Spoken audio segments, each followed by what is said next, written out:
2022 उत्तर प्रदेश का चुनाव देश का चुनाव होगा। जैसा कि बंगाल में देखने को मिल रहा है, भारतीय जनता पार्टी किसी भी स्तर पर जाकर के चुनाव लड़ती है। भारतीय जनता पार्टी का मुकाबला करने के लिए समाजवादी पार्टी ने लगातार संघर्ष किया और लगातार ये प्रयास किया है कि कोई भी समाजवादी पार्टी में शामिल होना चाहेगा, समाजवादी पार्टी में उसको जोड़ने का काम हम सभी मिल कर के करेंगे। आज जब हम और आप मिल रहे हैं, उस समय जिस समय हम और आपकी मुलाकात हो रही है, प्रदेश और देश में न जाने कितने लोग आज तकलीफ और परेशानी में हैं। रात से लेकर के सुबह तक और पिछले 4-5 दिन से लगातार लोग तकलीफ में हैं। जो अखबारों में पढ़ने का मिल रहा है, जो टीवी पे थोड़ा बहुत देखने को मिल रहा है, सोशल मीडिया भरा पड़ा है और व्यक्तिगत संपर्क करने से जो जानकारी मिल रही है, ये वैश्विक महामारी ने एक बार फिर हम सबको घेर लिया है और ऐसे चक्रव्यूह में फंसा दिया है कि अब इससे बाहर कैसे निकलें।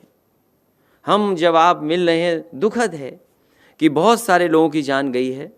हमारे बीच काम करने वाले पूर्व सांसद श्यामाचरण गुप्ता जी राजनीति में लगातार काम करते रहे जनता के लिए। उद्योग में जो भी कर सकते थे, उद्योग में भी उन्होंने बहुत अच्छा काम किया। न जाने कितने लोगों को नौकरी, रोजगार और काम से जोड़ा था। आज वो हमारे बीच में इसलिए नहीं क्योंकि कोरोना से उनको संक्रमण हुआ और कोरोना का इलाज कराते कराते उनकी जान चली गई।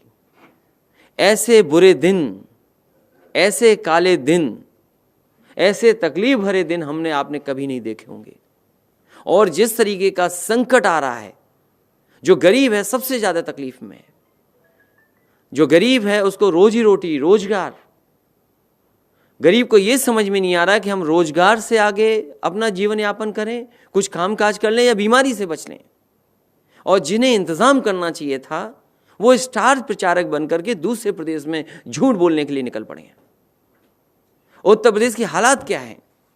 दवाइयाँ नहीं हैं, अस्पताल में एडमिट नहीं हो सकते, जो आपको बहुत ज़रूरत की दवाई है वो पर्याप्त है ही नहीं, टेस्ट नहीं हो पा रहे, और अगर टेस्ट हो भी रहे हैं तो जिस समय उनका रिजल्ट आना चाहिए था, रिजल्ट में भी डिले कर रहे हैं। और वैक्सीन लग जाने के बाद भी लोग इस बीमारी से परेशान है, बीमार हो गए। अगर लखनऊ की जो प्रेस्टिजियस इंस्टीट्यूशंस हैं, अगर उस इंस्टीट्यूशन के लोग भी ऐसी बीमारी से तकलीफ में चले जाएं, तो आखिरकार आम जनता का इलाज कौन करेगा? अस्पतालों की जो दुर्दशा की है, क्योंकि सरकार ने कोई तैयारी नहीं की। सरकार अपनी वाहवाही में रही। जब बीमारी खत्म हो जाती तो वाहवाही होती तो ठीक था, लेकिन बीमारी को छिपा करके, आंकड़ों को छिपा करके, जानकारी को छिपा करके और अपनी वाहवाही की खुशी मना रहे थे। क्या कोई ये सोच सकता है वैक्सीन की जगह जो वैक्सीन लगनी चाहिए थी वो कुत्ते वाली दवाई लग जाए? इससे दर्दनाक, इससे खराब क्या हो सकता है? और फिर आखिरकार सरकार की जो जिम्मेदारी है, वो सरकार क्यों नहीं जिम्मेदारी निभा रही है? इनके लिए चुनाव जरूरी है, जान जरूरी नहीं है। जब इन पर पर्याप्त समय था, पर्याप्त बजट था, पर्याप्त इंतजाम करने का वक्त था, इन्होंने इंतजाम नहीं किया। इसकी वजह से पूरे के पूरे उत्तर प्रदेश के गरीब आम लोग परेशान हैं, जिन्हें न अस्पताल मिल रहा है, न दवाई मिल रही है, न वैक्सीन हो पा रही है, और न ही वैक्सीन के लगने के बाद उनके बचाव के लिए कोई सरकार फैसला ले रही है। इसलिए हमें उम्मीद है कि आने वाले समय में उत्तर प्रदेश की जनता बदलाव की तरफ देखेगी और इतने साथी जो आए हैं, जो लगातार समाजवादी पार्टी में जुड़ रहे हैं, ये बदलाव की तरफ ले जा रहे हैं, एक अच्छे उत्तर प्रदेश और खुशहाली और तरक्की वाले उत्तर प्रदेश की तरफ ले जा रहे हैं।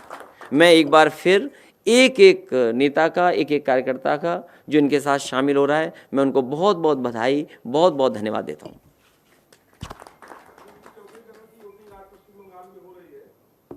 काफी हद तक तस्वीर साफ हो रही है। भाजपा पार्टी के कई नेताओं पे हमला किया गया है, ऐसा वो बता रहे हैं। तो आपको क्या भारतीय जनता पार्टी बंगाल में हार रही है और बंगाल की जनता एक बार फिर ममता बनर्जी को जिता करके वहाँ की मुख्यमंत्री बनाएंगे। और हम भी यहाँ से उत्तर प्रदेश से समाजवादी लोग अपील कर रहे हैं कि भारतीय जनता पार्टी जैसी पार्टी को हराएं। आज इनके पास महंगाई का जवाब नहीं है, आज इनके पास किसान के 3 कानून जो लागू हुए हैं उनको कैसे किसान हित में ये बताने का कोई रास्ता नहीं उनके पास। ये काले कानून हैं। बीमारी से लड़ने के लिए कोई पर्याप्त इंतजाम नहीं किया। महंगाई डीजल पेट्रोल की इतनी बढ़ गई जिसकी कोई कल्पना नहीं कर सकता, उसका कोई जवाब नहीं है। सब कारखाने उद्योग जो लाभ वाले थे सब बेचे जा रहे हैं, उसका कोई जवाब नहीं है। तो इसीलिए जानबूझ करके भारतीय जनता पार्टी जनता को गुमराह करती है।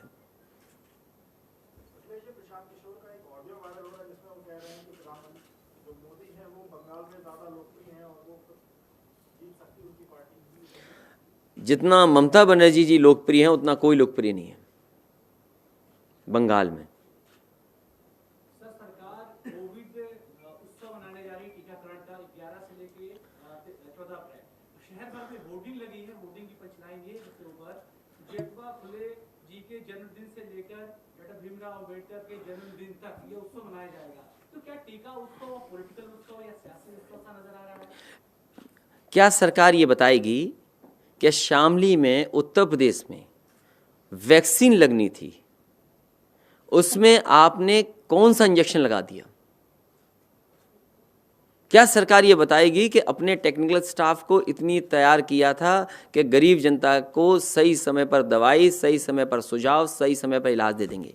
और सरकार को ये बताना चाहिए कि उनकी जो प्रेस्टिजियस कॉलेजेस हैं जिनकी जिम्मेदारी थी कि गरीब को मदद मिलेगी, कोरोना के समय पर उनकी सही इलाज होगा, आप बताइए कि कौन सी इंस्टीट्यूशन बची है जहाँ पर इतने बड़े पैमाने पे न लोग हो गए हों संक्रमित? आखिरकार सरकार के पास जवाब क्या है? सरकार जो उत्सव मना रही है, आपको याद होगा इन्होंने वो भी उत्सव मनाया था जिसमें थाली और न जाने क्या क्या बजवाया था। क्या कोरोना उससे चला गया?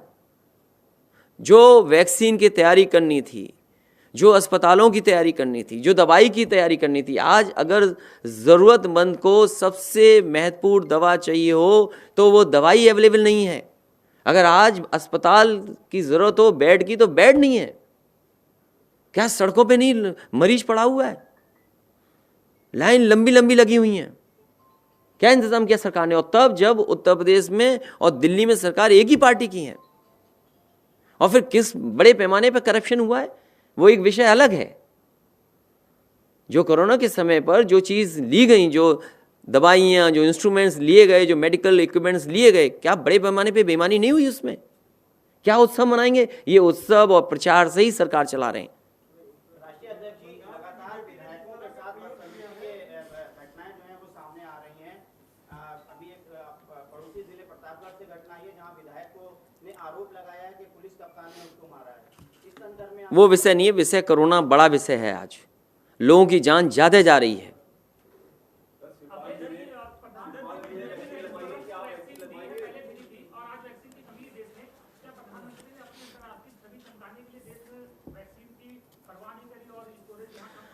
आपको चिंता इस बात की करनी चाहिए, कोरोना टीके के नाम पर 3 महिलाओं को लगा दिया रेबीज का टीका।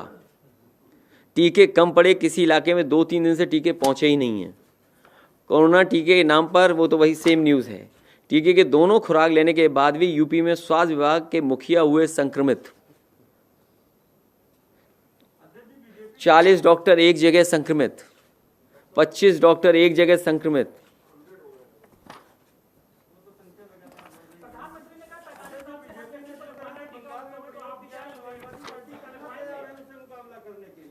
क्या चीज? बीजेपी ने जिस तरह से बंगाल में नया प्रयोग किया है उससे निपटने के लिए समाजवादी पार्टी कितना तैयार है? अभी हम बता देंगे तो बीजेपी जान जाएगी। लेकिन ये हम आपको बता दें, उत्तर प्रदेश से भारतीय जनता पार्टी का सफाया होगा, क्योंकि आज भारतीय जनता पार्टी पर जवाब नहीं है महंगाई का। क्या भारतीय जनता पार्टी बता सकती है कि डीजल पेट्रोल क्यों महंगा हुआ है? क्या भारतीय जनता पार्टी ये बता सकती है खाद और डीएपी की महंगाई क्यों हो रही है?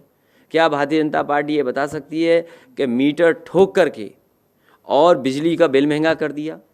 आपने यहाँ पर प्रधानमंत्री, राष्ट्रपति न जाने कितना पैसा खर्च किया आपने इन्वेस्टमेंट मीट पर। क्या कोई इन्वेस्टमेंट आया उत्तर प्रदेश में? तमाम नौजवान जिनको नौकरी रोजगार चाहिए, क्या आपने रोजगार का इंतज़ाम किया? तो ये बड़े सवाल हैं जिनका जवाब उनके पास नहीं है, और यही सवालों का जवाब उत्तर प्रदेश की जनता आने वाले समय में देगी। नौजवान तैयार है, किसान तैयार है, और इतना अन्याय, उत्पीड़न, इतना लोगों का अपमान, किसी सरकार ने इतना अपमान नहीं किया होगा जितना इस सरकार में अपमान हो रहा है। आप सरकार के खिलाफ सच्चाई बोल देंगे तो आप अपमानित हो जाएंगे। सर, आपने दलित दिवाली का एक फैसला लिया, फिर आपने टीचर पर ट्रेन कराया गया अगेंस्ट आपके, और आप बाबा साहब वाहिनी के भी मस्जिद आपने ऐलान किया, तो मकसद क्या है? समाजवादी पार्टी और समाजवादी पार्टी के तमाम हमारे पूर्वज और हमारे तमाम पुराने नेता, और सबसे बेहतर उदाहरण यही है कि डॉक्टर राम मनोहर लोहिया और डॉक्टर भीमराव अंबेडकर जी दोनों मिलकर के काम करना चाहते थे। एक समय ऐसा आया था कि दोनों ने फैसला लिया कि दोनों मिलकर के काम करेंगे। वो परिस्थिति और समय नहीं मिला जिसकी वजह से दोनों विचारधाराएं एक नहीं हो पाई।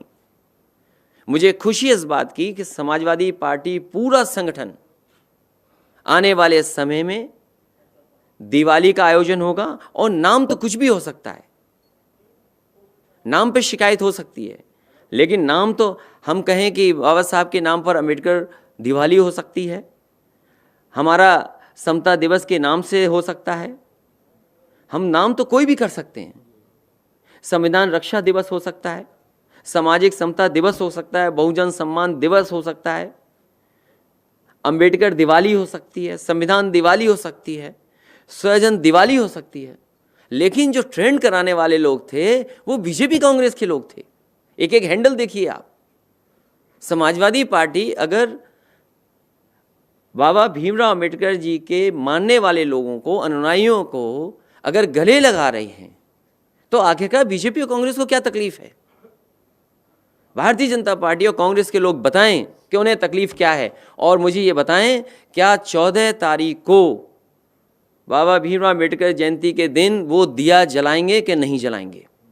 उनके सम्मान में ये बीजेपी और कांग्रेस के लोग दिया जलाएंगे कि नहीं जलाएंगे? ये सबसे बड़ा सवाल है। जैसे इटावा में अभी जिला पंचायत सदस्य के चुनाव में प्रगतिशील समाजवादी पार्टी और सपा ने चलो अच्छा, सदस्य तक पहुंचे, प्रधानी तक नहीं गए तुम। मैंने आपको कितनी बार मैं बताऊं, समाजवादी पार्टी की कोशिश होगी सभी दलों को साथ ले लें, सभी लोगों को साथ लेकर के चलें, जो भी छोटे दल हैं उनको साथ लेकर के चलेगी। इसीलिए आपने देखा ये प्रयास हुआ है। हमारे बरेली के हैं, सागर हमारे पुराने थे, पार्टी में शामिल आ गए, शेरवानी जी हमारी पार्टी में थे, दोबारा आ गए। ये NSI का हमारा अध्यक्ष है जो मिला कई बार, साथ आ गए। ये सिख समाज के हैं, निषाद समाज के हैं, ब्राह्मण समाज चेतना परिषद है, ये हमारे तारिक भाई हैं। आज क्यों तारिक भाई आप नाम बोले थे कि हमारा नाम नहीं ले रहे हो आप? अच्छा, तो आज के हैं आप, इसलिए बहुत सारे लोग हैं, हर समाज के लोग हैं। कि उन बातों में मैं नहीं जाना चाहता हूँ कि समाज की बात करूँ फिर सब मैं कहूँ तो किसी का नाम छूट जाए, मेरे से नाराज़गी हो जाए। इसलिए जितने लोग मेरे सामने बैठे हैं मैं उन सब का स्वागत करता हूँ, बधाई देता हूँ। इससे पार्टी को ताकत मिलेगी और लोग जुड़ेंगे, और लगातार जोड़ने का काम समाजवादी पार्टी करती रहेगी।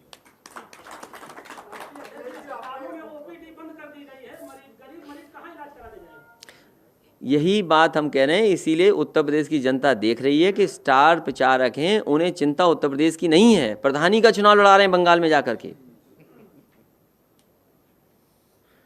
जिस प्रदेश में कानून व्यवस्था चौपट हो गई हो, महिलाएं सुरक्षित ना हो, बेटियां सुरक्षित ना हो, मेडिकल का पूरा कोलैप्स कर गया हो, और वो आपके विकास की गाथाएं कर रहे हैं वहां पर।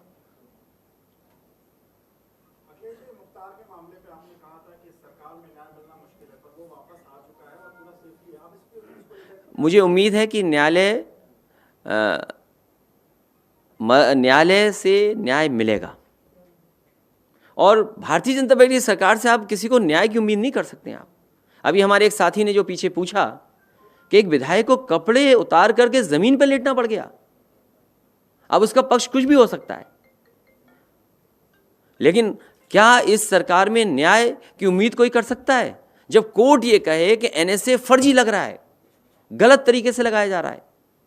एक मुकदमा आप पहले दिन से हम और आप मिल रहे हैं, जिस समय से भारतीय जनता पार्टी की सरकार बनी थी उस दिन से हम और आप मिल रहे हैं, उस दिन से लगातार कह रहे हैं कि किस तरीके से झूठे मुकदमे लगाए जा रहे हैं उत्तर प्रदेश में, किस तरीके से फेक इनकाउंटर हो रहे हैं, किस तरीके से आईपीएस पे भ्रष्टाचार का आरोप लगा रहा। आज महाराष्ट्र में देखिए, अगर भ्रष्टाचार का आरोप लगाए क्या हालत हो गई है, और उत्तर प्रदेश की तो रिपोर्ट ही नहीं पता है वो कहाँ है।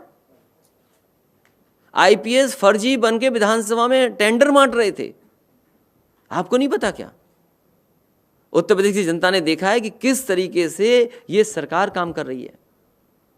कौन नहीं जानता कि आजम खान साहब के ऊपर मुकदमे लगे हैं, फर्जी मुकदमे लगाए हैं। जमीन के मामलों को लेकर के कोई मुकदमा लगा दे। ये कैसे हो सकता है कि पुरानी सरकार के, पुरानी कैबिनेट के फैसले उस समय उस सरकार में सही थे, इस सरकार में गलत हो गए। अयोध्या के बाद अब बाबरी मस्जिद का मामला सामने आया, एएसआई उसका निरीक्षण करने जा रही है। उत्तर प्रदेश में चुनाव के लगता दिन कम है, चुनाव करीब आ गया है। प्रधानमंत्री ने कहा है कठिन सवाल पहले हल करना चाहिए, सबसे कठिन सवाल क्या है इस वक्त देश के सामने?